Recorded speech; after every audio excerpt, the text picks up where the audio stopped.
সম্মানিত সমবেত মুসল্লিবৃন্দ, আজকের আলোচ্য বিষয় নিয়ামত যেন শুকরিয়া আদায় করার মাধ্যম হয়, নিয়ামত যেন অহংকারের কারণ না হয়ে দাঁড়ায়। উক্ত বিষয়ে কোরআন ও সুন্নাহর আলোকে বিষয়টি স্পষ্ট করার চেষ্টা করব। মা তাওফিক ইল্লা বিল্লাহ, আলাইহি তাওয়াক্কালতু ওয়া ইলাইহি উনীব। অনেক সময় দেখা যায় যে নিয়ামত পেয়ে শুকরিয়া আদায়ের করা উচিত ছিল, শুকরিয়া আদায় না করে সেই নিয়ামতকে ভোগ করে মানুষ অহংকারের বেশে চলাফেরা করে। আমরা স্পষ্টভাবে দেখতে পাই কিছু মানুষ যারা চাকুরি করেন, 10 জন একসাথে পড়াশোনা করেছেন, এখন শুধুমাত্র একজন চাকরি করেন, 9 জন সে চাকরি বা শিক্ষকতার পদ পেয়নি। তো যে 9 জন পায়নি, আপনি একাই পেয়েছেন, এটা আপনার ক্ষমতাতে অর্জন হয়নি, আল্লাহ আপনাকে দান করেছেন, যার ফলে উচিত ছিল এই শিক্ষকতার জন্য শুকরিয়া আদায় করা। এটা না করে পক্ষান্তরে এই শিক্ষকতাটাই আপনি একটা অহংকারের কারণ হিসাবে গ্রহণ করেন। অনেক ছাত্র বসে আছেন, আরও আপনার মতো অনেক ছেলে মেয়ে ছিল যারা প্রতিষ্ঠানে পড়ার সুযোগ পায় নাই। তাদের কাছে যে আপনার অহংকার করা উচিত হবে না, বরং আল্লাহর নিকটে শুকরিয়া আদায় করাই আপনার জন্য আবশ্যক হবে। দেখা যায় 5টি পরিবার এক গ্রামে, 4টি পরিবারে কোনো ছেলে সন্তান নেই, কিন্তু একটি পরিবারে 5টা ছেলে সন্তান আছে। তার উচিত ছিল যে 5টা ছেলে পাওয়ার জন্য বলা যে আমি আল্লাহর শুকরিয়া আদা করি যে আল্লাহ আমাকে 5টা সন্তান দিয়েছেন, ছেলে সন্তান। অথচ এই দিকে না যে তার কথা হলো কি যে আমার 5টা ছেলে আছে, আমার 5টা লাঠি আছে, 5টা ক্ষমতা আছে, দেখে নেব কে কি বলে। তার মানে শুকরিয়া আদায় করা যেখানে উচিত ছিল, এ শুকরিয়া আদায় না করে আমরা এগুলিকে নিয়ে অহংকার করি, যেটা আদৌ ঠিক নয়। নিয়ামত কাকে বলে? আর নিয়ামা হিয়া কুল্লু মা ইয়াতামাত্তাউ বিহিল ইনসান, নিয়ামত বলা হয় মানুষ যা উপভোগ করে তাকে নিয়ামত বলে। সেই নিয়ামত আপনি দেখতেও পান, এমন কিছু নিয়ামত আছে যেগুলো দেখতে পাওয়া যায় না, এমন কিছু নিয়ামত আছে যেগুলো গণার কোনো সুযোগ নেই। এই হিসাবে আপনার ভাত, আপনার খাওয়া, আপনার শরীরের সুস্থতা, ওই আকাশের চাঁদ সূর্য সব কিছুই আপনার জন্য নিয়ামত হিসাবে গণ্য। কারণ আপনি যেমন খাবার খান, তেমন সূর্যের আলো গ্রহণ করেন, চাঁদ থেকেও কিছু উপকার নেন, তারা থেকেও কিছু উপকার নেন, জমিনেও চলাফেরা করে কিছু উপকার নেন। সার্বিক বিবেচনায় যা কিছু আপনি ভোগ করছেন, আপনার জানার বাইরেও থাকলেও সবগুলি আপনার জন্য নিয়ামত। আপনার 5টা সন্তান, আপনার সুস্থতা, আপনার শিক্ষকতা, আপনার টাকা পয়সা, আপনার ধন দৌলত, আপনার বিত্তশালিতা, সব কিছুই আপনার জন্য নিয়ামত। এই নিয়ামতের উচিত হলো আল্লাহর নিকটে শুকরিয়া আদায় করা। যদি শুকরিয়া আদায় না হয় তাহলে আল্লাহ রাব্বুল আলামিন এগুলি এক সময় ধ্বংস করে দেবেন। তিনি বলেন, লাইন শাকারতুম লাযিদান্নাকুম ওয়ালাইন কাফারতুম ইন্না আযাবি লাশাদীদ। আমরা কয়েকজন নবীর স্পষ্ট তাদের শুকরিয়ার বিষয়গুলি দেখাবো। দাউদ আলাইহিস সালাতু ওয়াস সালাম, তিনি খুব যোগ্য নেতা ছিলেন, সাথে সাথে নবীও ছিলেন। তো দাউদ আলাইহিস সালাতু ওয়াস সালামের বিষয়ে তাফসিরে ইবনে কাসিরে যে ঘটনাটা উল্লেখ করা আছে, যদিও ঘটনাটা বিশুদ্ধ সূত্র প্রমাণিত নয়, তবুও তার মনের ইচ্ছা আকাঙ্ক্ষা যে আমি দাউদ আলাইহিস সালাম, আমি সব কিছু করি, তবে নিজের ভুল নিজে বোঝা যায় না, আমি আসলে কেমন চলাফেরা করি একটু জানা উচিত। তাই তিনি মাঝে মধ্যে মানুষদেরকে জিজ্ঞাসা করতেন যে তোমাদের যে নবী দাউদ, তার চলাফেরা কেমন, খাবার দাবার কেমন। তখন অনেকে বলতেন যে তার সব কিছু ভালো, কথাবার্তা ভালো, চালচলন ভালো, খাওয়া দাওয়া ভালো, সব কিছু ভালো, তবে একটা জিনিস ভালো নয়। সেটা কি না? তো সেটা রাজ্য থেকে, এই সম্পদ থেকে, গণিমত সম্পদ থেকে সে যে খায়, এই জিনিসটা আমাদের কাছে ভালো লাগে না। সে হাত আছে, সে হাত দিয়ে নিজে কামাই করে খাবে। যদিও ঘটনা বিশুদ্ধ নয়, বিশুদ্ধ সূত্র প্রমাণিত নয়, আমি বলছি কোরআনে যতটুকু এসেছে আমরা এতটুকু স্পষ্টভাবে বিশ্বাস করব ইনশাআল্লাহ। আল্লাহ রাব্বুল আলামিন এর নিকটে দাউদ আলাইহিস সালাম তিনি দোয়া করলেন যে আমাকে আপনি কিছু কাজ শিক্ষা দেন, যে কাজের মাধ্যমে আমি নিজ হাতে উপার্জন করব। এই জন্য ইনকাম করে খেতে হবে। হাত পা আল্লাহ সুস্থ রেখেছেন, ভিক্ষাতে প্রয়োজন নয়, ভিক্ষার দিকে যেতে হবে না। হাত পা শরীরে সুস্থতা আছে, শক্তিশালী আপনি হাতে কামাই করে জীবিকা অর্জন করবেন। কিন্তু রাজনীতি করে, রাজনীতিতে নাম দিয়ে, দল করে ওই সরকারের টাকা খেয়ে জীবন পার করবেন, এটা যেন কোনোভাবেই না হয়। দাউদ আলাইহিস সালাতু ওয়াস সালাম দোয়া করলে আল্লাহ বলেন, ওয়া আলান্না লাহুল হাদিদা, আমি তার জন্য লোহাকে নরম করে দিলাম, তিনি যেভাবে ইচ্ছা সেভাবে লোহার কাজ করবেন। আপনি যেমন কাদামাটি দিয়ে একটা যদি হাঁড়ি তৈরি করেন, পাতিল তৈরি করেন, তো কাদামাটি যেটা ভিজা মাটি, নরম মাটি, সেটার জন্য কোনো শক্তি লাগে না, মাটিটা যেভাবে ঘুরাবেন সেভাবে ঘুরবে। তো আল্লাহ দাউদ আলাইহিস সালাতু ওয়াস সালামের জন্য লোহাকে এমন নরম করে দিলেন যে লোহাকে যদি দাউদ আলাইহিস সালাম এভাবে চিপ দেয়, তো চিপার সাথে সাথে লোহা গলে তার আঙ্গুলের ফাঁক দিয়ে পড়বে। এত লোহাকে তার জন্য নরম করে দিয়েছেন, কোনো কিছু লাগবে না, আগুনের তাপ দেওয়া লাগবে না, কিছুই করা লাগবে না। যখনই এমনটা পথ তিনি পেলেন, তখন দাউদ আলাইহিস সালাতু ওয়াস সালাম সাথে সাথে তিনি বর্ম তৈরি করা আরম্ভ করলেন। সর্বপ্রথম বর্ম তৈরি করেছেন পৃথিবীতে দাউদ আলাইহিস সালাম। তিনি বর্ম তৈরি করলেন, বড় বড় ডেকচি তৈরি করলেন লোহার, কারণ তাকে লোহা পুরানো লাগবে না, গলানো লাগবে না, কিছুই করা লাগবে না। মন চাচ্ছে লোহাটাকে এদিকে প্যাঁচ দেবে, শুধু হাত দিয়ে চাপ দিলে এমনিতে হয়ে যাবে। মন চাচ্ছে লোহাটাকে গলিয়ে এদিক ওদিক করবো, তিনি হাত দিয়ে চাপ দিলে গলে পড়বে, এত সহজ করে দিলেন। যখন তিনি ডেকচি শুরু করলেন, বর্ম তৈরি করা শুরু করলেন এবং সেগুলো তৈরি করেন, কিছুদিন পর বিক্রি করেন। আল্লাহ তাআলা বলছেন, ওয়া আমালু আলা দাউদা শুকুরা, আমি আদেশ করলাম দাউদের পরিবারকে যে তোমরা শুকরিয়া আদায় করো। তার মানে আপনি যে কাজ করছেন, যে চাকুরি করছেন, যে রিক্সা ভ্যান চালাচ্ছেন, এর জন্য আল্লাহর নিকটে, আল্লাহর কাছে শুকরিয়া আদায় করতে হবে। এখনো বিষয়টি স্পষ্ট নয়, মাঝে মধ্যে আমরা কথায় কথায় বলি শুকরিয়া আদায় করতে হবে। শুকরিয়া কিভাবে আদায় করতে হবে আলোচনা একটু পরে যাব। দাউদ আলাইহিস সালাম যখন তিনি এই কাজগুলি করলেন, তখন আল্লাহ তাআলা নির্দেশ দিলেন, নির্দেশ দিয়ে বলছেন, ওয়ামালু আলা দাউদা শুকুরা, আমি দাউদের পরিবারকে আদেশ করলাম যে তাদের জন্য আবশ্যক হলো শুকরিয়া আদায় করা। আপনি চাকরি করেন, রাস্তাঘাটে কাজ করতে পারেন, শরীর সুস্থতা আছে, যে কোনো ব্যবসা বাণিজ্য করেন, এই জন্য আপনার উপরে আবশ্যক দায়িত্ব হলো যে আপনি আল্লাহর শুকরিয়া আদায় করবেন। যারা বসে খুতবা শুনছেন, অবশ্যই কেউ কোনো কাজ করেন, কেউ ব্যবসা করেন, কেউ চাকরি করেন, কেউ আর কিছু করেন, এইগুলির জন্য আমাদের উচিত হবে আল্লাহর নিকটে শুকরিয়া আদায় করা। যে সমস্ত ছাত্ররা রয়েছে তাদের উচিত হবে আল্লাহর নিকট শুকরিয়া আদায় করে, এই কারণেই যে তাদের মতো আরও তাদের ভাই আছে যারা লেখাপড়া করার সুযোগ পায়নি, তাদের মতো আরও ছেলে সন্তান আছে, মেয়ে সন্তান আছে যারা পাগল হয়ে রাস্তায় ঘোরাফেরা করছে। আপনি চাকরি করেন, আপনার মতো আরও ব্যক্তি আছে যারা চাকরি করে সুদ ঘোষের ওপরে আছে, জুমা মসজিদে আসার সুযোগ হয় নাই, কিন্তু আল্লাহ রাব্বুল আলামিন ওই সমস্ত কার্যকলাপ থেকে বিরত রেখে আপনাকে সঠিক পথের ওপর রেখেছেন। তাই আপনার জন্য, আমার জন্য আবশ্যক হলো তার উপর শুকরিয়া আদায় করা। সুলাইমান আলাইহিস সালাতু ওয়াস সালাম, আল্লাহ তাআলা বলছেন, ওয়া হুশরা লি সুলাইমানা জুনুদুহু মিনাল জিন্নি ওয়াল ইনসি ওয়াত তায়র, আমি সুলাইমান আলাইহিস সালাতু ওয়াস সালামের জন্য জিন, পাখি, পিঁপড়া এগুলি তিনি কথা বুঝতেন, আনুগত্য ছিল। জিন আপনার কথাই চলবে, এটা অনেক বড় নিয়ামত। জিন সুলাইমানের কথা মানবে, এটা বড় নিয়ামত। পাখির ভাষা তিনি বুঝেন, এটা তার জন্য অনেক বড় নিয়ামত। তো এক সময় সুলাইমান আলাইহিস সালাম তার সিংহাসনকে সাজিয়ে, তার সিংহাসন সম্পর্কে যত বিবরণ হয়েছে প্রত্যেকটা বিশুদ্ধ এমনটা নয়, তবে কোরআনে যতটুকু বলেছে এতটুকুই ভালো, এতটুকুই বিশুদ্ধ। তো সুলাইমান আলাইহিস সালাম তিনি সিংহাসন সাজিয়ে তিনি চলে যাচ্ছেন, জিন আছে, পাখি আছে, আরও বহু কিছু আছে, তিনি চলে যাচ্ছেন। এমন একটা জায়গা দিয়ে যাচ্ছেন যেখানে দেখা যাচ্ছে যে একটা পিঁপড়ার এলাকা, পিঁপড়া সব গর্ত থেকে বের হয়ে ওপরে হাঁটাহাঁটি করছে। তবে পিঁপড়ার নেতাও আছে, পিঁপড়ার লিডারও আছে। তো সুলাইমান আলাইহিস সালাম এবং তার দলবলকে দেখে পিঁপড়ার নেতা বলছেন যে তোমরা স্ব গৃহে প্রবেশ করো। ওই যে সুলাইমান আলাইহিস সালাম এবং তার সৈন্যরা আসছে, তারা অজ্ঞাত সারে তোমাদেরকে পিছিয়ে চলে যাবে, তারা কোথায় কোন কাজে যাচ্ছে বুঝতে পারবে না। যখন এই কথা বলেছেন, তখন সুলাইমান আলাইহিস সালাম ফাতা বাসসামা যাহিকাম মিন কওলিহা, পিঁপড়ার লিডারের কথা শুনে সুলাইমান আলাইহিস সালাম একটু মুচকি হাসি দিলেন যে পিঁপড়ার নেতা কথা বলে, পিঁপড়ার নেতা তার অধীনস্থ পিঁপড়াদেরকে সতর্ক করছেন। কেমন সে নেতা?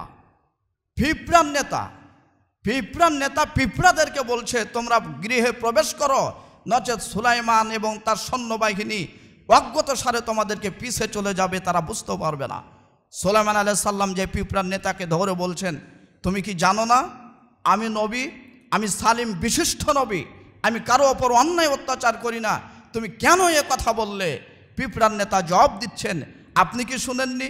আমি বলেছি যে অজ্ঞাত সারে সুলাইমান ইচ্ছাকৃত অন্যায় করে দেবে চলে যাবে এমনটা নয়, হতে পারে তিনি বুঝতে পারবেন না, সৈন্য সাথে আছে, কোন কাজে বের হয়েছে তারা বুঝতে পারবে না, তাই আমি বলেছি অজ্ঞাত সারে চলে যাবে। সুলাইমান আলাইহিস সালাম পিঁপড়ার লিডারের কথা শুনে তিনি আশ্চর্য একটু মুচকি হাসলেন, আশ্চর্য হলেন। সাথে সাথে সুলাইমান এ কথা বললেন না যে আমি পিঁপড়ার কথা বুঝি, পাখি আমার আয়ত্তে আছে, জিন আমার আয়ত্তে আছে, আমি বড় এই দেশের ক্ষমতাধর ব্যক্তি। সুলাইমান এ কথা না বলে সাথে সাথে তিনার মুখ থেকে যে বাক্যটা বের হলো সূরা নমল, তিনি বলছেন, আল্লাহ বলছেন, তার কথাকে নকল করে বলছেন। সুলাইমান আলাইহিস সালাম বললেন, রব্বি আউযিনি আন আশকুরা নি'মাতাকা আল্লাতী আন'আমতা আলাইয়া, হে আমার রব, আমি আপনার কাছে তৌফিক চাচ্ছি, ক্ষমতা চাচ্ছি, আমি আপনার কাছে এই শক্তি চাই যে আন আশকুরা নি'মাতাকা, যে নিয়ামত তুমি আমাকে দিয়েছ, এই নিয়ামতের শুকরিয়া যেন আমি আবশ্যিকভাবে আদায় করতে পারি, এর জন্য আমি তোমার কাছে শক্তি চাই। সুলাইমান ভাবলেন না পিঁপড়ার ভাষাভাষী, জিন আমার আয়ত্তে আছে, যা ইচ্ছা তাই করব, এই কথা তিনি না বলে তিনি আল্লাহর শরণাপন্ন হলেন। তিনি বলছেন, সুলাইমানের বাচনভঙ্গিতে বোঝা যাচ্ছে আমার মতো শত মানুষ পৃথিবীতে জন্ম নিয়ে আছে, অথচ তারা পিঁপড়ার ভাষা বুঝে না, পাখি তার আয়ত্ত নাই, জিন তাদের আয়ত্ত নাই, কিন্তু আমি নবী সুলাইমান, আমার জিনগুলি আয়ত্তে আছে, পাখির ভাষা তুমি আমাকে বোঝার সুযোগ দিয়েছ, কাজে আমি তোমার কাছে চাই যে তুমি আমাকে এই নিয়ামতগুলি শুকরিয়া আদায় করার তৌফিক দান করো। যারা চাকরি করছে তাদের উচিত হবে এই চাকরিকে নেগেটিভ পর্যায়ে নিয়ে যে ক্ষমতা না দেখিয়ে সে চাকরির জন্য আল্লাহর কাছে শুকরিয়া আদায় করা। বাংলাদেশে কারা সবচেয়ে ক্ষমতাধর ব্যক্তি? যারা প্রশাসনে থাকে তারাই সবচেয়ে ক্ষমতাধর ব্যক্তি। তারাকে এ কথা বলতে হবে না যে আমি তো ওসি, আমি তো ডিসি, দেখে নিব তোমার বাপকে তোমার চাচাকে। তাকে বলতে হবে যে আল্লাহ তুমি আমাকে ওসিডিসি বানিয়েছ, এই ওসিডিসি বানার বিনিময়ে তুমি খাস করে আমাকে শুকরিয়া আদায় করার তৌফিক দান করো। প্রমাণে হলো সূরা নমল, 19-20 করার সুযোগ নেই। কোনো এক জায়গায় কোনো একটা বিচারের পাশে বসেছিলাম, কথাগুলি শুনছিলাম। তো বিচারে বসেছেন, মনে কষ্ট নেবেন না, আলোচনা ভালোভাবে বুঝে মনে রাখার চেষ্টা করবেন। তো এক পক্ষের কিছু লোক আছে, অপর পক্ষে কিছু ব্যক্তি আছে। তো এক পক্ষে আছে এসআই বা এসপি, তিনি আছেন। তো তিনি আবার জানেন না যে অপর পক্ষে আবার সেনা সদস্য আছে। তো এসপি বা এসআই যে কথা বললেন, একবারে সেইভাবে কথা বলছেন, ওই যে মানুষ এ কথা ভুলে গেছে, ওই ভাবছে যে মনে হয় আল্লাহ হয়ে গেছি নাকি, বুঝতে পারেনি, এভাবে কথা বলছেন। পরিবেশ একটু এলোমেলো পরিবেশ। তখন পাশে অপর পক্ষে যারা আছেন তারা বলছেন যে ভাই একটু পরিচয় দিয়েই কথা বলি, যে আপনি একজন সম্মানী ব্যক্তি, এসআই বা এসপি মানুষ, আপনি যদি এভাবে করেন, কথা বলেন, তাহলে বিচার হবে না। তো আপনি যেমন এসপি বা এসআই একজন উচ্চ চেয়ারের অধিকারী ব্যক্তি, তো আমি হলাম একজন সেনা সদস্য, আর্মি ছিলাম। পাশে যিনি বসে আছেন উনিও সেনা সদস্য, আর্মি ছিলেন। তো দেখা গেল এসআইয়ের কথা যেমন বাঘের মতো ছিল, সাথে সাথে বিড়ালের থেকে নিচে কথা চলে গেল, ভাবটা বোঝা গেল না। তার মানে ইনি বুঝতে পেরেছেন যে আমি যদি বাপ হই তো আমার তারা দাদা, তারা বসে আছে, তারা সেনা সদস্য, আমাকে চট দিয়ে উঠিয়ে দিবে। আমি আপনাকে যেটা বোঝানো উদ্দেশ্য, তিনি এই কথাগুলি এভাবে বললেন কেন? এসআই এসপি সাহেব বলবে কেন? বলেছে এ কারণেই যে তিনার চেয়ারটা শক্ত আছে। কিন্তু যখন আবার শুনতে পেলেন আমার পাশে আবার আর্মিও আছে, তখন আবার নরম হয়ে গেল। উচিত এভাবে হয়নি। নবী সুলাইমানের লেকচারে, নবী সুলাইমানের আলোচনাতে এটা প্রমাণ হয় না। এসপি ওসি সাহেবের উচিত ছিল প্রথম বাক্য এ কথা যে আমি এসপি ওসি হয়ে বসেছি বিচারে, আমি যতক্ষণ বিচারের চেয়ারে আছি, আমি এসপি যতক্ষণ থাকবো, এই বিচার সঠিকভাবে সম্পন্ন হতে হবে, 19-20 করার ক্ষমতা হবে না। তাহলে জানতে হতো, বুঝতে হতো। এসআই সাহেব তার চেয়ারের শুকরিয়া আদায় করলেন, কিন্তু যখন বলেছেন আমার ইচ্ছা মতো বিচার হতে হবে, তখন তিনি তিনার এসপির চেয়ারকে নোংরা কাজে ব্যবহার করলেন, অপব্যবহার করলেন, অন্য কাজে ব্যবহার করলেন।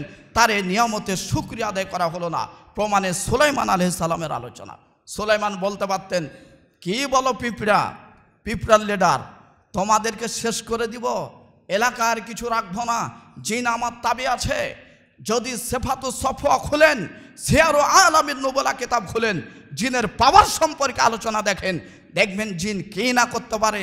সুলাইমান তো বলতে পারতেন, জিন অমুক এলাকায় যাও, ধ্বংস করে ফেলে দাও, ওই এলাকায় যাও, শেষ করে ফেলে দাও।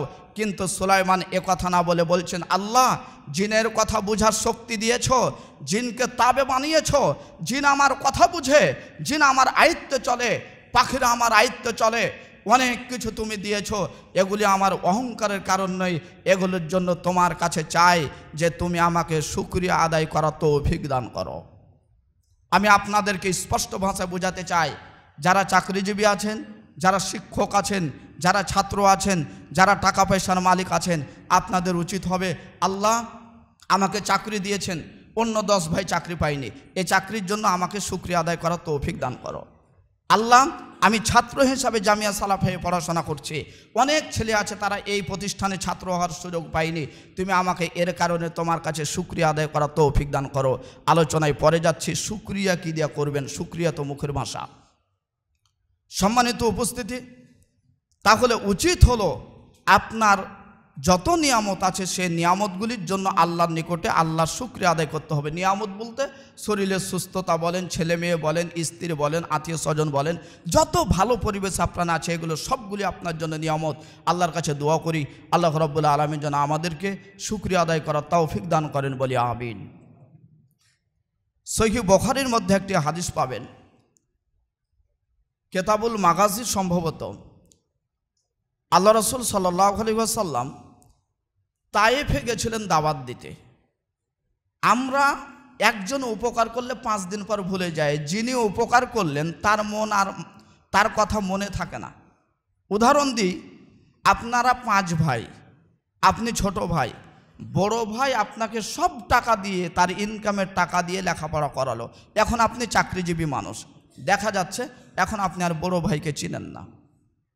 আপনি বড় ভাইয়ের বিষয়ে মাঝে মধ্যে বলেন, আরে বড় ভাই আর কি বুঝে, তার টাকা পয়সা নাই, সে গরিব মানুষ। কিন্তু আপনি একবারও খেয়াল করলেন না যে আপনাকে পড়ানোর জন্য আপনার বড় ভাইয়ের টাকা পয়সা শেষ হয়ে গেছে। আপনি এক সময় একজনের দোকানে কাজ করতেন, রাজশাহীতে একজনের দোকানে কাজ করতেন, এখন দেখা যাচ্ছে যে আপনি নিজেই ওই দোকানদারের চাইতে বেশি মাল দিয়ে দোকান দিচ্ছেন। তো আপনি আগে যার দোকানে কর্মচারী হিসাবে ছিলেন, আপনার উচিত ছিল তাকে সম্মান করা, কিন্তু যখন আপনার দোকান বেশি হয়ে গেছে তখন আপনি আর তাকে মানতে চান না, মূল্যায়ন করতে চান না। আমরা ঘটনা দেখব, নবী মুহাম্মদ রাসূলুল্লাহ সাল্লাল্লাহু আলাইহি ওয়াসাল্লাম তিনি কি অতীত ভুলে যেতেন নাকি? আমরা অতীত ভুলতে ভুলতে এমনভাবে অতীত ভুলে গেছি যে বাপ মা যে জন্ম দিয়েছে, বাপ মা যে কিছু করেছে, এই জায়গাটুকুও ভুলে গেছি, যার ফলে শুধু বউ আর বউ, বউ আর বউ, আর ছেলে আর মেয়ে, ছেলে আর মেয়ে। আর মাঝে মধ্যে বলেন কুরবানির গোশত বন্টন করব কোথায়, বন্টন করার জায়গায় পাই না। তো রাজশাহীতে ঢং করে কুরবানি দিয়েছেন, তাহলে তো বন্টন হবে না। আপনার বাপ মা না খেয়ে আছে, চাচা না খেয়ে আছে, খালা নানি না খেয়ে আছে, শুধু সুন্দর প্যান্ট পরে বউটাকে নিয়ে ঘুরছেন আর বলছেন কুরবানি দিয়েছি এত বড়, গোশত বন্টনের লোক নাই। তো হবে কিভাবে? আপনি যে একেবারে ছেড়ে দিয়েছেন লাইন, আল্লাহ নবী যে বলে দিয়েছেন যে আত্মীয়তার সম্পর্ক ছিন্ন করলো সে জাহান্নামে চলে গেল, এই লাইনের তো আপনি মুখামুখি, এই জন্য তো আপনি কাউকে খুঁজে পান না। আপনি একটা খাসির গোশত বন্টন করার জায়গা পান না, আপনার গ্রামে যদি যাওয়া যায় তাহলে দেখা যাবে 5টা খাসির গোশত নেওয়ার মতো লোকজন আছে। অতিরিক্ত নামে যেতে হবে না, একজনকে সন্তুষ্ট করার চেষ্টা করেন যিনি সপ্ত আকাশের ওপরে অবস্থান করছেন। সম্মানিত উপস্থিতি, অতীত ভুলতে হবে না। অতীতে কেউ কিছু যদি উপকার করে থাকে সেই উপকারের শুকরিয়া আদায় করতে হবে, তাকে সম্মান করতে হবে।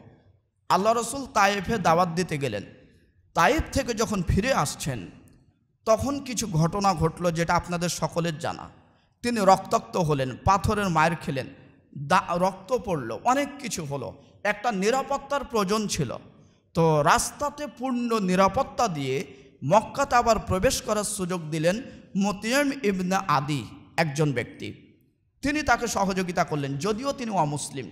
দেখেন আল্লাহ রাসূল অমুসলিমও যদি কিছু করে থাকে সেটাও তিনি অস্বীকার করেন না কোনো সময়।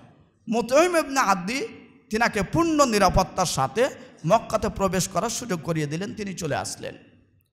তার 3 থেকে 4 বছর পরে বদরের যুদ্ধ হলো।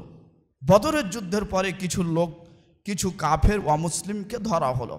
যখন তাদেরকে ধরা হয়েছে সে সময় নিয়ম ছিল যে তাদেরকেও হত্যা করতে হবে অথবা মুক্তিপণ নিতে হবে, কিছু টাকা নিয়ে তাদেরকে মুক্তি দিতে হবে।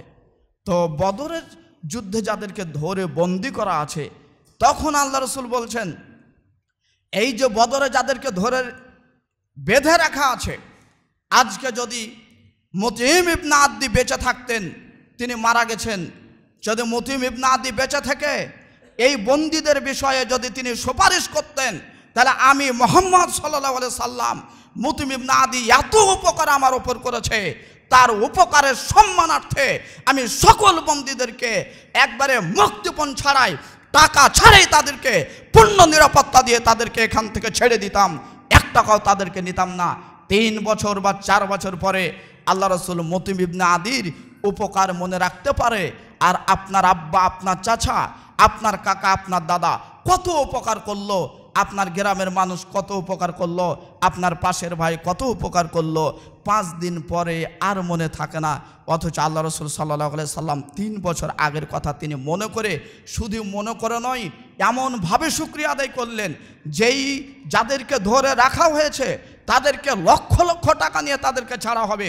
অথচ আল্লাহ রসুল বলছেন, যেদিন আমি তাইফ থেকে ফিরে আসছিলাম, মুখ দিয়ে রক্তগুলো টস টস করে পড়ছিল, আমার চতুর্দিকে ভয় হচ্ছিল যে তাইফ থেকে ফিরে আসলাম, নেতাদেরকে বলেছিলাম দাওয়াত কবুল না করো, তবে তোমাদের কাছে একটা আমার আবেদন, তাইফের যুবকদেরকে বলিও না, যুবকদের মাথা ঠিক থাকে না, মগজ ঠিক আছে বটে, তবে তাদের সিদ্ধান্ত ভুল হয়। যখনই তোমরা বলবে যে আমাদের কথাকে উপেক্ষা করে মোহাম্মদ এসেছে, তখন যুবকেরা আমাকে হত্যা করবে। আজও বাংলাদেশের যত যুবক আছে সঠিক পথে নাই, অধিকাংশ যুবক নেতার পিছনেই চলে, নেতা যা করে তাই করে। আল্লাহ রসুল অনুরোধ অনয় বিনয় করলেন তাইফের লিডারদের কাছে যে তোমরা দাওয়াত গ্রহণ করো আর নাই করো, তবে যুবকদেরকে লেলিয়ে দিও না। তাইফের নেতারা তাই করলো, যুবকদেরকে বলে দিল মোহাম্মদকে শেষ করে দিতে হবে। ঠিক যুবকরা কঙ্কর পাথর নিয়ে পিছিয়ে নিল। মোহাম্মদ সাল্লাল্লাহু আলাইহি সাল্লাম, সোনার সুন্দর মানুষটি সামন দিয়ে যাচ্ছে আর পিছন থেকে ইট কঙ্কর মারা হচ্ছে। এক সময় তিনি রক্তাক্ত হলেন। মোহাম্মদ সাল্লাল্লাহু আলাইহি সাল্লামের বিবরণে যেটা বোঝা যায়, তিনি ভাবছিলেন, চিন্তায় ছিলেন, এই তাইফ থেকে মক্কাতে আমি জন্মভূমিতে আবার ফিরে যেতে পারবো কিনা, রাস্তায় আবার গ্রেপ্তার হতে পারি। সে সময় মুতিম ইবনে আদি অমুসলিম হতে পারে, তিনি আমাকে রাখলেন, নিরাপত্তা দিলেন, পূর্ণ নিরাপত্তার সাথে তাইফ থেকে মক্কাতে প্রবেশ করার সুযোগ দিয়েছেন। তাই আমি আজকে তার শুকরিয়া স্বরূপ বলতে চাই যে মুতিম ইবনে আদি যদি আমাকে একবারে কথা বলে যে বদরের সমস্ত বন্দীদেরকে ছেড়ে দাও, তা আমি মোহাম্মদ তাইফের তার শুকরিয়া, ওই তাইফের আলোচনাকে স্মরণ রেখে সকলকে মুক্তি ঘোষণা করতাম। তাদেরকে একজনের কাছে আমি এই রক্তপণ, মুক্তিপণ আমি নিতাম না। আল্লাহ রসুল কিভাবে মানুষের উপকার মনে রাখতে পারে? আপনি আমি এমন মানুষ থেকে নিচে নামতে নামতে নিচে নেমে গেছি। বড় ভাইয়ের কোলে উঠেছেন, বড় বোনের কোলে উঠেছেন, বাপ মা অনেক কিছু করেছে, অথচ না আছে বাপ মার হক, না আছে বড় ভাইয়ের হক, না আছে বড় বোনের হক। এখন শুধু আপনি একাই সব কিছু করেছেন, আর শুধু আপনি ভাবেন আমি নিজ ক্ষমতাতে করেছি সব কিছু। এক সময় এই শুকরিয়া না আদায় করার কারণে আল্লাহর কাছে জবাব দিতে হবে। আল্লাহ যেন আমাদেরকে হেফাজত করেন বলি আমিন। আমরা 3 জন নবীর কথা শুনলাম। দাউদ আলাইহিস সালাম, তিনি ডেকচি এবং বর্ম লোহা থেকে তৈরি করতে পারতেন, লোহা তাকে নরম করে দেওয়া হয়েছিল, এই জন্য আল্লাহ তাকে শুকরিয়া আদায় করার আদেশ করেন। সুলাইমান আলাইহিস সালাম পিঁপড়া, পাখি, জিন আয়ত্তে ছিল, তাই সুলাইমান আল্লাহর কাছে তৌফিক চেয়েছে শুকরিয়া আদায় করার, অহংকার করেনি। 3 নম্বর, আমাদের শেষ নবী মোহাম্মদ সকলেই পড়ি সাল্লাল্লাহু আলাইহি সাল্লাম 3 বছর আগে তাইফের সময়, রক্ত ঝরানোর সময় যে মুতিম ইবনে আদি তাকে নিরাপত্তা দিয়ে মক্কায় প্রবেশ করালেন, সেই ব্যক্তির তিনি শুকরিয়া আদায় করছেন, মনে রাখছেন, সব কিছু করছেন। আপনার উচিত হবে, যেই দিন রাস্তা দিয়ে হেঁটে আসছিলেন আর রাস্তা দিয়ে হাঁটতে হাঁটতে রাত 2টার সময় একটা বিপদে পড়েছিলেন, একজন ব্যক্তি আপনাকে সুন্দরভাবে আমচত্বর থেকে আপনার হাতটা ধরে জামিয়া সালাফিয়ার গেটে রেখে গেছেন। এই ব্যক্তিকে যে কোনো সময় পাইলে আপনার মৃত্যু পর্যন্ত তাকে সম্মান করা আবশ্যক ঘোষণা দিচ্ছেন মুহাম্মদুর রাসূলুল্লাহ সাল্লাল্লাহু আলাইহি সাল্লাম। আলোচনা যদি বুঝে থাকেন, আপনার বোন বড় বোন আপনার সেবা পাওয়ার যোগ্য, আপনার বাপ মা আপনার সেবা পাওয়ার যোগ্য, আপনার পাশের বাড়ি যে মুরব্বী আছে সে আপনার সেবা পাওয়ার যোগ্য, আপনার বাপের দোস্ত যে সে আপনার সেবা পাওয়ার যোগ্য, আপনার বড় ভাই যে একটা বই 2-4 দিন 5 দিন পড়া বলে দিয়েছে সে আপনার সম্মান পাওয়ার যোগ্য। একা এক করে যদি আলোচনা করতে যাওয়া যায়, যে যার কাছ থেকে কিছু শিখেছে, যে যার কাছ থেকে কিছু উপকার পেয়েছে, যে যাকে উপকার দিয়েছে তাদেরকে কৃতজ্ঞতা প্রকাশ করতে হবে। এ কথা আজ থেকে 1500 বছর পূর্বে শিখিয়ে দিয়েছেন মুহাম্মদ রাসূলুল্লাহ সাল্লাল্লাহু আলাইহি ওয়াসাল্লাম। আল্লাহ যেন আমাদেরকে বুঝার তৌফিক দান করেন, বলি আমিন।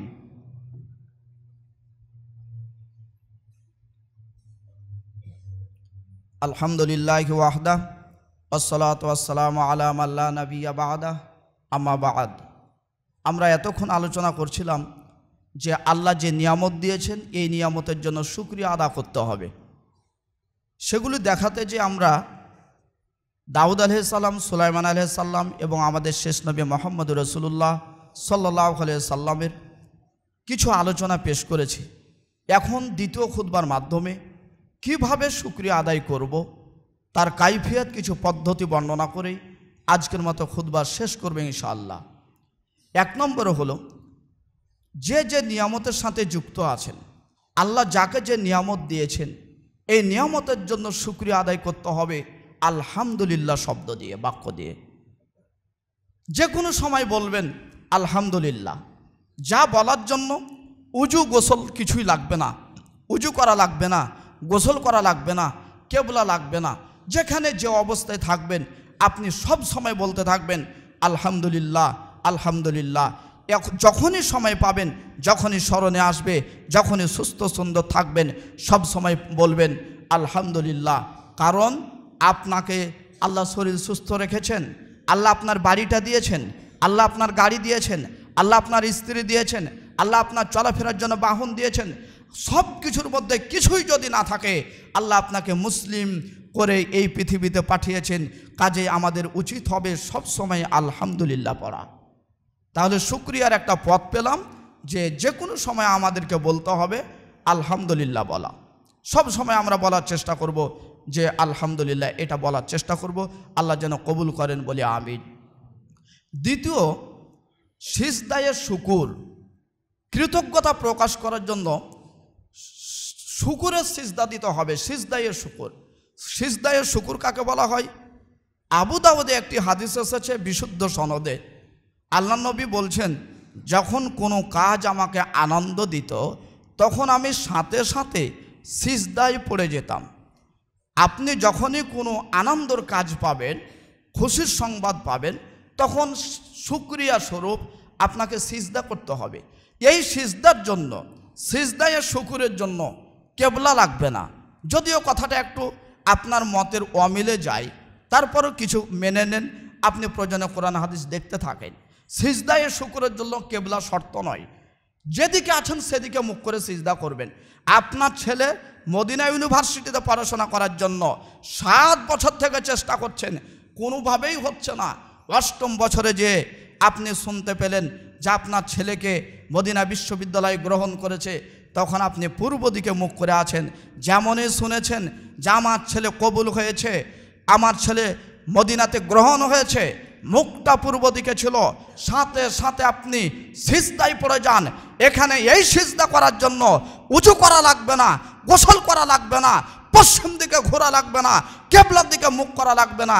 যেদিকে আছেন সেদিকে আপনি সিজদা করেন। বলবেন কেন? পূর্ব দিক থেকে পশ্চিম কেবলার দিকে ঘুরতে 1 মিনিটও সময় লাগবে না, 1 সেকেন্ড লাগতে পারে অথবা হাফ সেকেন্ড লাগতে পারে। আপনার চিন্তা বাংলাদেশ পরিচালনা করার চিন্তা, আল্লাহর চিন্তা পৃথিবী পরিচালনা করার চিন্তা। আল্লাহ তাআলা বুঝান এইভাবে, যখন আপনি পূর্ব দিকে মুখ করে আছেন, তো এই যে মদিনাতে আপনার ছেলের নামটা কবুল হয়েছে, এটা পৃথিবীর কোনো শক্তি করতে পারেনি। এই মদিনাতে কবুল করেছে আল্লাহ রাব্বুল আলামিন, যার জন্য আপনার শুকরিয়া আদায় করা উচিত। এখন পূর্ব দিক থেকে যদি পশ্চিম দিকে কেবলার দিকে মুখ করতে যান, তাহলে কমপক্ষে 1 সেকেন্ড না লাগলেও তো হাফ সেকেন্ড সময় লাগতে পারে। আল্লাহ বলেন, বান্দা আমি ওই হাফ সেকেন্ড সময় চাই না, ওই 1 সেকেন্ড আমার জন্য দেরি করবে, এটা আমার কাছে পছন্দই না। আমার সন্তুষ্টি পৃথিবীর সব জায়গাতে আছে। পূর্ব দিকে থাকার উত্তর দিকে মুখ থাকো। যখনই তোমার কানে পৌঁছেছে এই সংবাদ, যে সংবাদের জন্য 7 বছর থেকে তুমি চেষ্টা করছো, যখনই তোমার কানে পড়েছে সাথে সাথে তুমি সিজদায় লুটিয়ে পড়ো। আমার জন্য তুমি একটা সিজদা করো, ওই সিজদায় শুকরে লুটিয়ে পড়ো। কেবলার দিকে যাওয়ার প্রয়োজন নেই। এই হিকমতের কারণে সিজদায়ে শুকরের জন্য কেবলা শর্ত নয়, কেবলা ওয়াজিব নয়। যারা যখন আনন্দমূলক কোনো খুশিমূলক কোনো কাজে শুনতে পাবেন, নিয়ামত পেয়ে যাবেন, সাথে সাথে 2 নম্বর পদ্ধতি হলো সিজদায়ে শুকুর দিয়ে আল্লাহ শুকরিয়া আদায় করা। চাকরির জন্য 3 বছর থেকে দরখাস্ত করছেন, হঠাৎ আজকে শুনছেন যে চাকরি হয়ে গেছে। যখন চাকরির কথা শুনেছেন তখন একটা রাস্তার মধ্যে দাঁড়িয়েছিলেন। হাদিসের বিবরণে বোঝা যায় ওই রাস্তা থেকে বাড়িতে যে সিজদা করতে হবে কথা নয়। যখন রাস্তার মধ্যেই ছিলেন তখনই আপনার জন্য উচিত ছিল জাল্লা যে চাকরি করার জন্য 7 বছর ধরে আমি চেষ্টা করলাম, চাকরি হচ্ছিল না। আজকে তুমি চাকরির সংবাদ দিয়েছ, মাটি আছে তো কি হয়েছে, কপালে ধুলা ভরবে তো কি হবে, এখানে আমি তোমার শুকরিয়া স্বরূপ একটি সিজদায় পড়ে গেলাম, সিজদা করলাম। দ্বিতীয় পদ্ধতি হলো শুকরিয়া আদায় করার, দ্বিতীয় পদ্ধতি হলো সিজদায়ে শুকর। মানুষের মধ্যে প্রচলিত আছে, অনেক মানুষ বলেন আলহামদুলিল্লাহ আলহামদুলিল্লাহ, এই বাক্য সব সময় বলেন। তবে সিজদায়ে শুকর এটার প্রচলন খুব কম। এটা সিজদায়ে শুকর করতে চায় না, অথচ সিজদায়ে শুকর করা কত ভালো। দেখেন আল্লাহ রসুল এক সময় কোরআন তেলাওয়াত করছেন, কোনো একটা সূরা পড়েছেন যে সূরাতে সিজদা আছে। কোরআনের কিছু আয়াত আছে যে আয়াতগুলি পড়লে সিজদা দেওয়া ভালো, সিজদা দিলে ভালো হয়। তো যখন তিনি পড়েছেন তখন সব সাহাবী বা সাথে যারা ছিলেন সবাই সিজদায় চলে গেল, সবাই সিজদায় গেল। কিছু কিছু ব্যক্তির সাথে বুঝলে কথা বললে বোঝা যায় যে কোরআন হাদিসের জানা মানুষ আপনি, কিন্তু কথাই মনে হবে আপনার থেকে পণ্ডিত উনি, কিন্তু পরে যায় দেখা গেল জিরো, কিছুই নাই। কিন্তু পণ্ডিত কথা বলতে বেশি পারে। মনে কষ্ট নেবেন না, আল্লাহ রসুল বললেন এই আয়াতে সিজদা দিতে হবে। সিজদার আয়াত পড়লেন, সাহাবীরা সিজদায় পড়ে গেল, সব মাটিতে কপাল ঠেকিয়ে সিজদা করলো। ওদের মধ্যে একজন ব্যক্তি বলছে, এক মুষ্টি, হাদিস বুখারীর, এক মুষ্টি মাটি তুলে কপালে ঠেকিয়ে বলছেন এটাই আমার জন্য যথেষ্ট। কেন? তিনি দলিল পেশ করছেন, যেই মাটিতে তোমরা নিচু হয়ে সিজদা করেছো সেই মাটিটাই আমি তুলে কপালে ঠেকিয়ে দিলাম, মাটি মাটি একই মাটি। দেখেন কত যুক্তি, পণ্ডিত কত। মাঝে মধ্যে পণ্ডিতেরা এভাবে বলছে না, যারে চাউল দিয়ে ফেতরা দিতে হবে, কেন চাউল দিয়ে যদি ফেতরা দিই তো চাউল তো কিছুক্ষণ পরে বিক্রি করে টাকাই বন্টন করে দিলে, তাহলে টাকা দিলি তো হতো। এই যে পণ্ডিত কথা, এই কথাগুলি হলো আবু জেহেলের উতবা সাহেবের কথা, যারা কোরআনকে উলট পালট করার চেষ্টা করেছে। আল্লাহ রসুলের সাহাবীরা সবাই সিজদায় পড়ে গেল, আর একজন পণ্ডিত সেজে বলল যেই মাটিতে তুমি মাথা দিচ্ছ সেই মাটিগুলো আমি তুলিয়ে কপালে ঠেকিয়ে দিলাম, এটাই আমার জন্য যথেষ্ট হলো। বিশ্বনবীর হাদিসে যেটা স্পষ্টভাবে পাওয়া যায় যে এই যুক্তি পেশ করেছিল, তিনি তার মৃত্যুতে, তিনি তার জীবনের শেষ নিঃশ্বাস কাফের অবস্থায় দুনিয়া ত্যাগ করেছেন, কাফের অবস্থায় মৃত্যুবরণ করেছেন, নাউজুবিল্লাহ। এই জন্য কোরআন হাদিসকে 19-20 করতে যাবেন না, আপনার নিজস্ব কোনো যুক্তি দিতে যাবেন না। দেখেন একটা যুক্তি দিয়েছে যে মাটিতে আপনি মাথা ঠেকালেন আর আমি মাথা না ঠেকে ওই মাটিটা তুলে দিলাম, তাহলে আমার তো যথেষ্ট হওয়ার কথা। অথচ তার শেষ ফলাফল ঘটল কি? শেষ ফলাফল ঘটল তিনি কাফের অবস্থায় দুনিয়া ছেড়ে চলে গেলেন। আল্লাহ যেন আমাদেরকে হেফাজত করেন বলে আমিন। কথা প্রসঙ্গে কথাটা আসলো যে এই যে ফেতরা, চাউল, টাকা, বাংলাদেশের আলেম সম্মানী ব্যক্তি, আলেমের সম্মান অনেক উপরে। তবে কিছু আলেম এমনভাবে মানুষের কাছে বিক্রি হয়ে যায় যে 1 কাপ চায়ে তাকে উলট পালট করতে পারা যায়, যার ফলে দেখা যায় যখন যা ইচ্ছা সেভাবেই বলে। আপনি টাকাতে গেছেন কেন? যত নিয়ম নীতিতে বাংলাদেশে ফেতরা বন্টন হচ্ছে, বন্টনই তো ঠিক নয়। যে পেত তাকে না দিয়ে অন্য জায়গাতে দিচ্ছেন, ইশারা দিয়ে এই কথাটা বললাম। যে পাবে 5 মণ চাউল যে অধিকারী ছিল তাকে তো 3 কেজি দিয়েছেন, আর চাউল বিক্রি করে অন্য জায়গায় চেকে টাকা দিয়েছেন, তাহলে তো হিসাব এমনিতেই মিলবে না। সম্মানিত উপস্থিতি, যে কথা বলছিলাম, দ্বিতীয় নম্বর কথা হলো আল্লাহ আমাকে সুস্থ শরীর দিয়েছেন, টাকা পয়সা দিয়েছেন, বিবেক বুদ্ধি দিয়েছেন, খাটার শক্তি দিয়েছেন, স্ত্রী দিয়েছেন, জায়গা বাড়ি গাড়ি দিয়েছেন। এই জন্য 1 নম্বর এক নম্বর শুকরিয়া আদায় করতে হবে আলহামদুলিল্লাহ শব্দ দিয়ে। দ্বিতীয় নম্বর হলো সিজদায়ে শুকুর দিয়ে। সিজদায়ে শুকুর যখন আপনি পাবেন, সময় পাবেন, তখন আপনি দেওয়ার চেষ্টা করবেন, আমল করার চেষ্টা করবেন। আল্লাহ যেন কবুল করেন। সকলে পড়ি আল্লাহুম্মা আমিন। তৃতীয় নম্বর শুকুর আদায় করার পদ্ধতি, রাসূলুল্লাহ সাল্লাল্লাহু আলাইহি ওয়াসাল্লাম তিনি রাত্রে জাগতেন অথবা তাহাজ্জুদ সালাত তিনি আদা করতেন। তো রাত্রে তিনি সালাত আদায় করলে তিনার পায়ের গোছা, পায়ের নিচ দিকটা ফুলে যেত। যখন বাস গাড়িতে, ট্রেন গাড়িতে সফর করবেন একসাথে 5 ঘন্টা 7 ঘন্টা, তো আপনার পাটা যখন একভাবে বসে আছেন তো দেখবেন উঠার পরে আপনার পা স্যান্ডেলে ঢুকছে না, কারণ পাটা মোটা হয়ে গেছে, ওপর থেকে রস নেমে নিচটা মোটা হয়ে গেছে।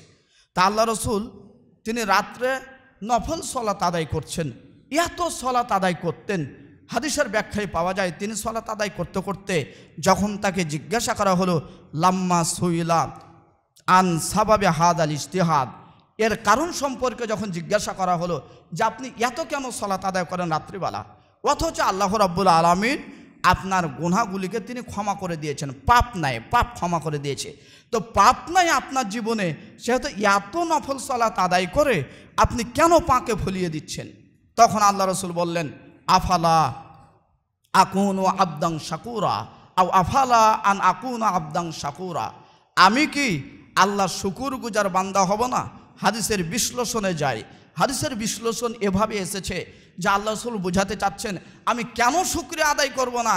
আল্লাহ আমাকে এত নিয়ামত দিয়েছেন, যত বেশি নিয়ামত দিয়েছেন, আমার উচিত হবে বেশি শুকরিয়া আদায় করে আল্লাহর সাথে সাক্ষাৎ করা।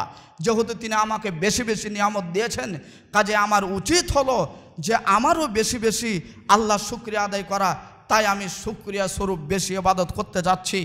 এই হাদিসের শেষ অংশে বলা হয়েছে বিশ্লেষণে যে হাদিসটাই মানুষকে যে আল্লাহ নিয়ামত দিয়েছেন এই নিয়ামতের মোকাবেলায় বেশি বেশি ইবাদত করার জন্য বলা হয়েছে। তার ইবাদতের একটা মূল অংশ হিসাবে সালাত আদায় করা।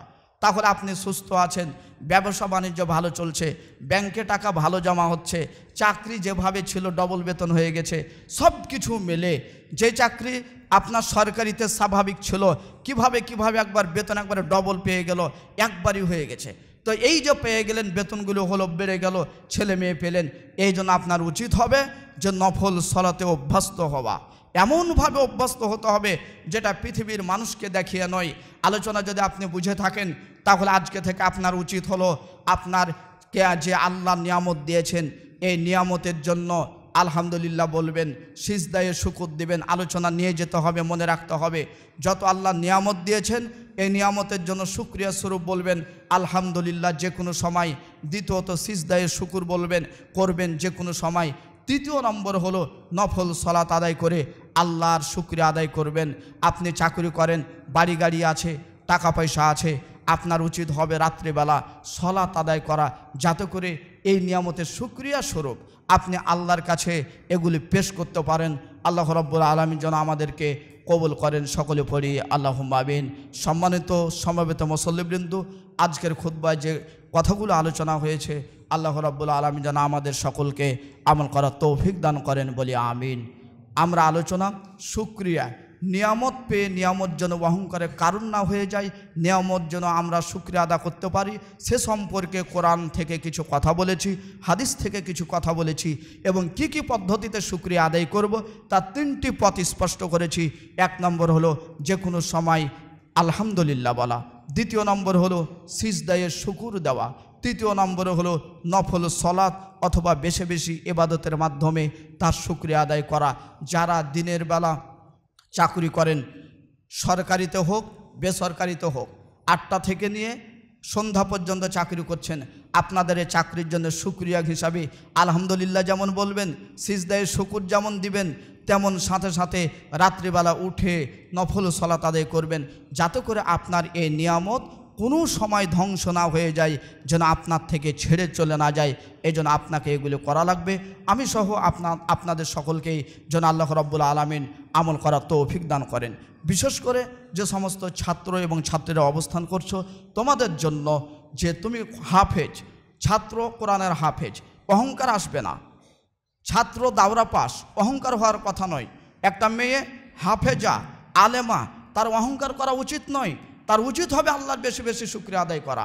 কিন্তু অনেক সময় দেখা যায় যে যেই মেয়েটা হাফেজা হলো, দাওরা পাস করলো, উচিত ছিল তার গ্রামে তার অনুনয় বিনয়ের সাথে চলাফেরা করা, কিন্তু সে এমন অহংকারিতে চলে, সে বুঝায় যে 20 জন মহিলা হাফেজা নয়, আমি একাই হাফেজা।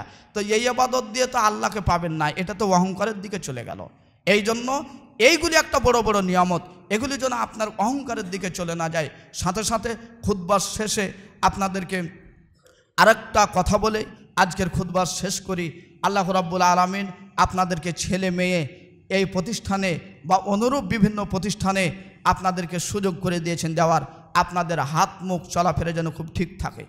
ছেলে যদি মানুষ করতে চান, মেয়ে যদি মানুষ করতে চান, খাবারের দিকটা যদি খুব কন্ট্রোল থাকে। সম্মানিত মা ও ভগ্নীগণ, আপনার স্বামী বিদেশে চাকুরি করে, বহু টাকার মালিক। আপনার স্বামী ওসিডিসি আর্মি প্রশাসনে কাজ করে, বহু টাকার মালিক। আপনার স্বামী হাই স্কুলে চাকরি করে, অনেক টাকা পান, বিভিন্ন জায়গায় শিক্ষকতা করছে, টাকা পান। আপনি স্ত্রী, তার স্ত্রী হয়ে আপনার উচিত হবে না যেখানে সেখানে যাওয়া। আপনার উচিত হবে আপনার চাকরির জন্য বাড়িতে আল্লাহর শুকরিয়া স্বরূপ সালাত আদায় করা। প্রমাণে বিশ্বনবী মোহাম্মদ রাসূলুল্লাহ সাল্লাল্লাহু আলাইহি সাল্লাম। আপনার উচিত হবে না স্ত্রী হয়ে যে আমার স্বামী তো আর্মি, টাকার ওপর শুয়ে আছি, এত কেন বাড়িতে থাকবো, যা ইচ্ছা তাই করব, ফ্রিজ একতারা কেন 2 তালার ফ্রিজ কিনবো, এ কথা মুখের ভাষা হবে না। মুখের ভাষা হতে হবে আল্লাহ আমাকে সরকারি, আমার স্বামীকে সরকারি চাকরি দিয়েছেন, এই জন্য আমাকে নফল সালাতে অভ্যস্ত হতে হবে। যারা ছেলে মেয়েকে প্রতিষ্ঠানে ভর্তি করেছেন তাদের মুখটা যেন সবসময় ঠিক থাকে, হালালের ওপর যেন থাকে। সংক্ষিপ্তভাবে একটা সিয়ারু আলামিন নুবলা থেকে ঘটনা, ইতিহাস হিসাবে বিশুদ্ধ ঘটনাটি, হাদিস যেভাবে বিশুদ্ধ হয় ইতিহাসের সেভাবে সনদ না, এটা অন্য দিক থেকে বিশুদ্ধ হয়।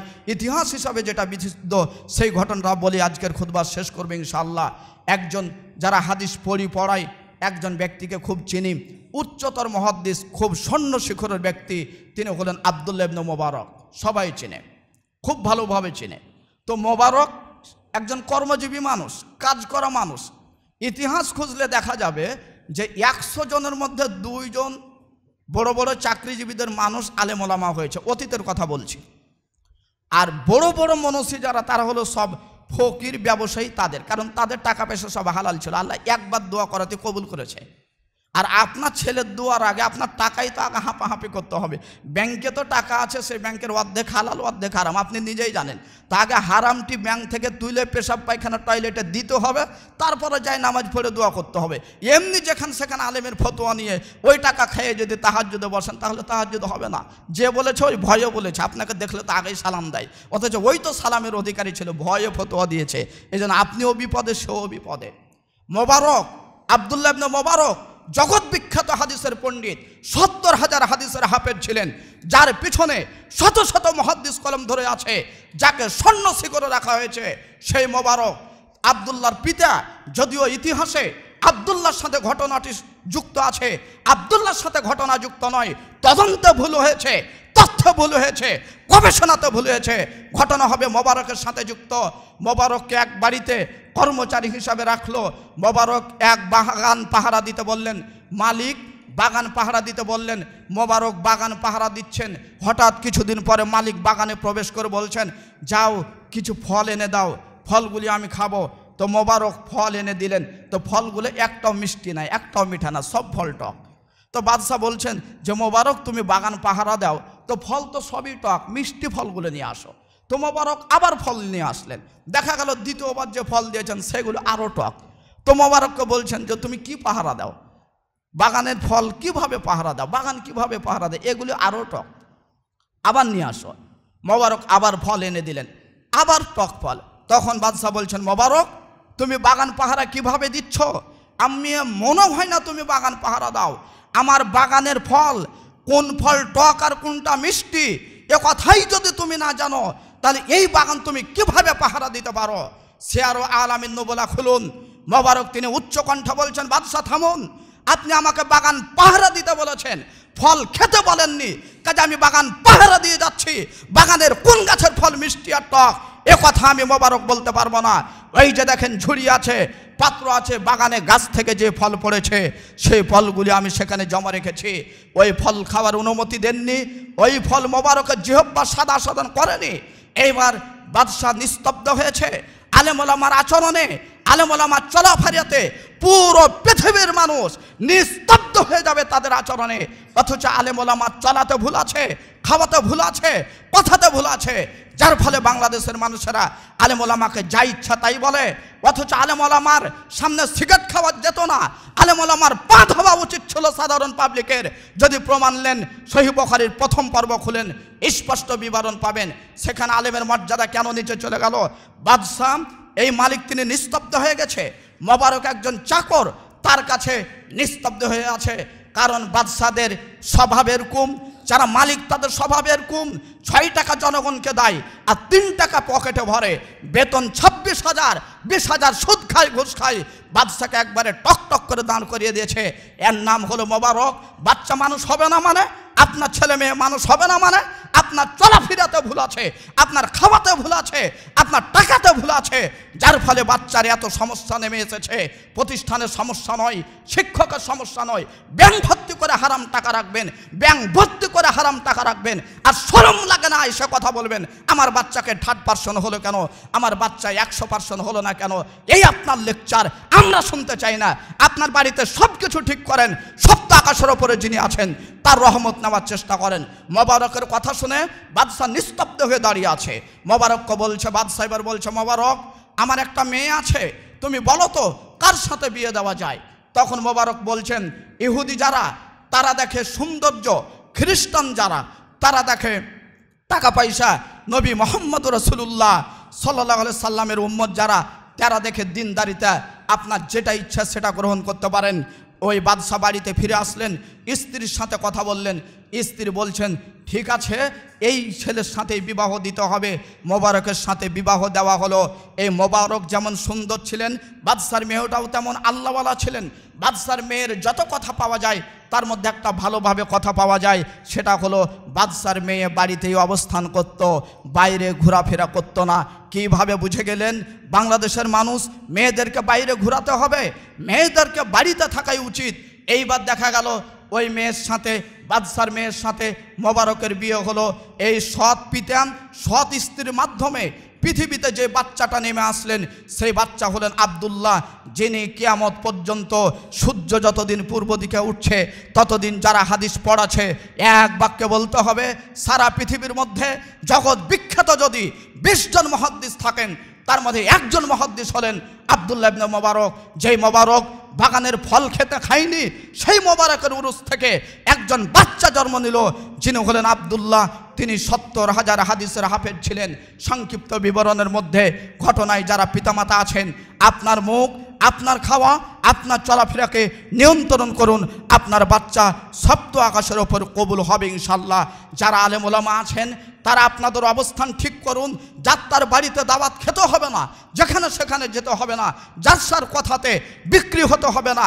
যে কোনো সময় যার কথাকে পেয়ে, তার কথাকে পেয়ে তার বাড়িতে দাওয়াত খেতে হবে না। নিজের ওজন ঠিক করতে হবে। না খেয়ে বাড়িতে বসে থাকলেও আপনাকে সব বাড়িতে যেয়ে খেতে হবে না। নাম ছিলেন হাদিসের বিশদ ব্যাখ্যাকারী ছিলেন 7 জন ফকির মধ্যে ছিলেন সাইদ ইবনুল মুসাইয়িব। মদিনার মধ্যে, পুরো মদিনার মধ্যে তখন থেকে নিয়ে আজ পর্যন্ত 7 জন জগৎ বিখ্যাত ফকি ছিলেন। তার মধ্যে একজন ছিলেন সাইদ বিন মুসাইয়িব। তিনি ফকি তাবিদের অন্তর্ভুক্ত।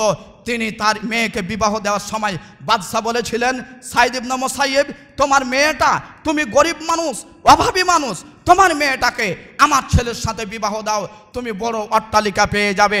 আলেম ওলামা অট্টালিকাতে বিশ্বাস নয়, মোটর সাইকেলে বিশ্বাস নয়, এমপি গাড়িতে চালাতে বিশ্বাস নয়। আলেম ওলামার উচিত হবে, সৎ ব্যক্তিদের উচিত হবে, পরেজগার ব্যক্তিদের উচিত হবে আল্লাহতে বিশ্বাসী হওয়া। সাইদ ইবনে মুসাইয়িব বলছেন, আমি সাইদ ইবনে মুসাইয়িব ফকি হয়ে, মুহাদ্দিস হয়ে কিভাবে আমার মেয়েকে এই বাদশার ছেলের সাথে বিবাহ দিতে পারি, যে বাদশার ছেলে অনৈতিক কাজের সাথে জড়িত হতে পারে না।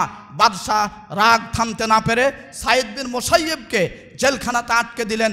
অনেক দিন পর্যন্ত জেলখানাতে সাইদ ইবনে মুসাইয়িব থাকলেন। কিছুদিন পরে তাকে ছাড়া হলো। সাইদ বিন মুসাইয়িব হক হকের সাথে সব সময় ছিলেন, অন্যায়ের সাথে তিনি ছিলেন না। মেয়ের বিবাহ না দেওয়ার কারণে তিনাকে জেলখানাতে যেতে হলো। এক সময় ক্লাস নিচ্ছেন, একটা ছেলে এসেছে, ছেলেটা দেরি হয়েছে। তখন ছেলেকে জিজ্ঞাসা করছেন, তুমি তো গরিবের ছেলে, দেরি কেন হলো বলো তো? তখন ছেলেটা বলছেন যে ওস্তাদজি, আপনার ক্লাস আসতে দেরি হয়েছে, বাড়িতে রান্নাবান্নার কাজ, আমার স্ত্রী নাই তো, এই জন্য বাড়িতে রান্নাবান্না করে খেয়ে আসতে দেরি হয়েছে। এই কথাতে বোঝা যায় স্ত্রীরা স্বামীকে রান্না করে খেয়ে চাকরিতে পাঠাবে, এটাই হলো দিনের নীতি। বলবে না যাও 20 টাকা নিয়ে যাও ডাঙ্গে বাড়াতে পারাটা খাও, এটা হলো মুসলমানের স্ত্রীদের নীতি নয়। এবার তিনি যখন এ কথা বললেন, তখন সাইদ ইবনে মুসাইব বলছেন, আমি আমার মেয়েটাকে, সুন্দরী মেয়েটাকে তোমার সাথে বিয়ে দিয়ে দেবো, তোমায় প্রস্তাবে কি রাজি? তখন ছেলেটা বলছেন, আমি গরিব মানুষ। সাইদ ইবনে মুসাইব বললেন, অধিক দেখার প্রয়োজন নাই, আমি তোমাকে বিয়ে দেব। শেষ পর্যন্ত সাইদ ইবনে মুসাইবের এই অভাবী দুস্থ অসহায় ছেলেটার সাথে বিবাহ দেওয়া হয়েছে। হাদিস কোরআন যারা পড়ছেন পড়ান, অবশ্যই নিয়মের ওপর টিকে থাকার চেষ্টা করবেন। আল্লাহ যেন কবুল করেন, সকলে পড়ি আল্লাহুম্মা আমিন। এ পর্যন্ত খণ্ড বিখণ্ডভাবে যে কথাগুলি বলেছি, আল্লাহ আমাদের সকলকে যেন আমল করার তৌফিক দান করেন, সকলে পড়ি আল্লাহুম্মা আমিন। খুতবা আমরা যারা শুনেছি, আমি সহ আপনাদের সকলকে যেন আল্লাহ আমল করার তৌফিক দান করেন। যে সমস্ত ছেলেমেয়েরা এই প্রতিষ্ঠান সহ বিভিন্ন জায়গায় পড়াশোনা করছে, আল্লাহ যেন তাদের সকলকে সুশিক্ষা নেওয়ার সুযোগ দেন। আকাশে জমিনে সকল প্রকার বালা মুসিবত থেকে আল্লাহ যেন আমাদেরকে হেফাজত করেন, আল্লাহ যেন আমাদেরকে কবুল করেন। এই প্রতিষ্ঠানকে যেন আল্লাহ কবুল করেন। এই প্রতিষ্ঠানের যত প্রয়োজন আছে সব কিছুকে যেন আল্লাহ তিনি গায়েবীভাবে পূরণ করেন, সকলে পড়ি আল্লাহুম্মা আমিন।